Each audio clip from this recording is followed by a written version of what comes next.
یہ والدہ ہے حضرت انس کی، حضرت سلیم، کہتی ہے میرے خامد محترم آئے نا گھر حضرت ابو طلحہ رضی اللہ تعالیٰ، تو کہا ام سلیم گھر میں کوئی چیز ہے پکانے کے لیے؟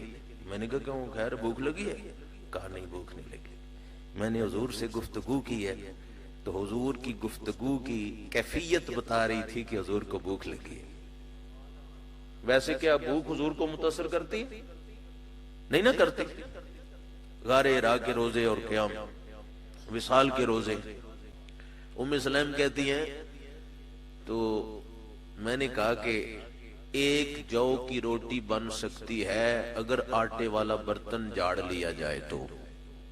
حضور نے کون سی زیادہ روٹی کھانی ہے؟ بنا لو روٹی۔ انس جاؤ حضور کی خدمت میں دعوت، باب المعجزات کی روایت، جاؤ حضور کی خدمت میں جا کے دعوت پیش کرو کہ ہم نے آپ کی دعوت کی ہے، کھانا پکایا ہے۔ تو حضرت انس کہتے ہیں جب میں گیا نا تو حضور کی خدمت میں تو پورا میلاد کا جلسہ بیٹھا ہوا تھا، میں ایک کونے میں کھڑا ہو گیا کہ حضور اکیلے ہوں گے تو پھر عرض کروں گا۔ تو جب میں کھڑا ہوا تھا حضور نے فرمایا انس تجھے کھانے کی دعوت کا کہہ کے گھر والوں نے بھیجا؟ میں نے عرض کی صدقتا یا رسول اللہ۔ فرمایا چلو، حضور نے سارے صحابہ کو کہا ہو چل کے کھانا کھاتے۔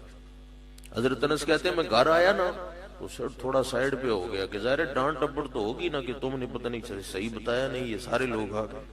کہتے ہیں میرے والد گرامی باہر نکلے نا، دیکھا کہ اب جلسہ نہیں میلاد کا جلوس آ رہا تھا، آگے آگے حضور تھے اور پیچھے صحابہ اکرام تھے، تو کہتے ہیں اندر چلے گئے فوراً۔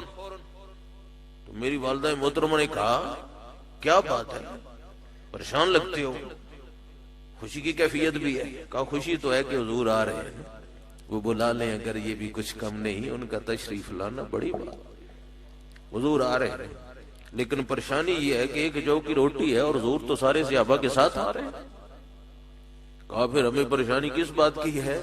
جو ساتھ لا رہے ہیں وہ جانے اور ان کا کام جانے، ہم نے تو نہیں سب کو بلایا، ہم نے تو حضور کو بلایا، تو حضور نے جن کو بلایا ان کے وہ خود ذمہ دار ہیں۔ رسول اللہ عالم، فرمایا اور رسول اللہ کو علم ہے ما فی بیتی، جو ہمارے گھر میں ہے۔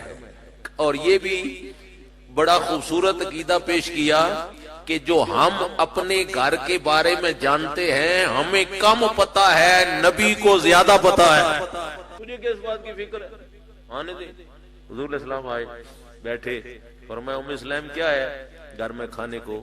عرض کی حضور آپ سے کون سی ہماری چیز چھپی ہوئی ہے؟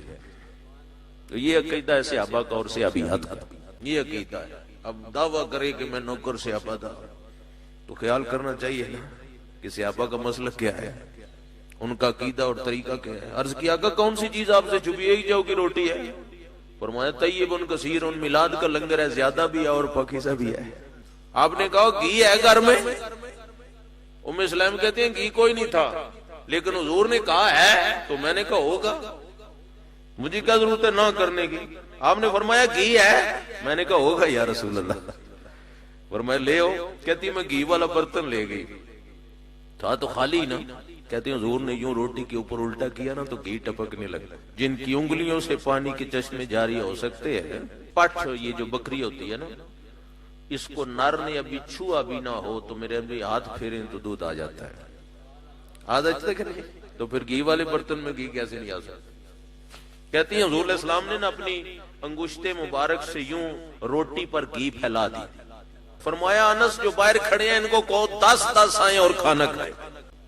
جو کی ایک روٹی ہو تو 10 آ کے، اب روٹی ایک رکھی ہو تو 10 آ کے کیسے کھائیں گے؟ حضور کم و بیش بھی تو کہہ سکتے تھے، لیکن فرمایا 10 تم آ جاؤ، 11واں میں آ جاؤں گا اور میرے لاڈلی کی 11ویں پوری ہو جائے گی۔ حضرت انس نے بڑی پڑک پڑک کے لوگوں کو یہ بات بتائی، ہم نے حضور کی دعوت کی تھی، اور ایک نے کہا انس یہ بتاؤ یہ 10 کتنی دفعہ آئے تھے؟ کہا گنتی نہ پوچھ، لاکھ بھی ہوتے تو کھانا بچ جاتا۔